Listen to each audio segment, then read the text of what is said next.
आज झटपट असे साबुदाणे बनवूया. महाशिवरात्री होती म्हणून कालच साबुदाणे भिजत ठेवले.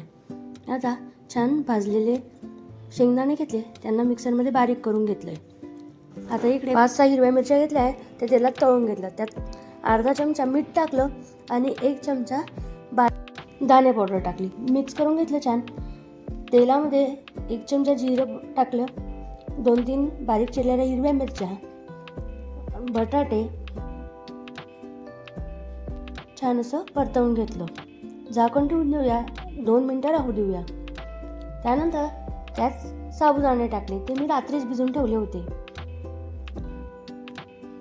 आता 1 वाटी शेंगदाण्याची पावडर टाकून घेतली. चवीनुसार मीठ टाकले, छान असं परतवून घेतलं. 5-6 मिनिटांनंतर साबुदाणे छान असे तयार आहेत. तुम्ही महाशिवरात्रीचा उपवास करतात का?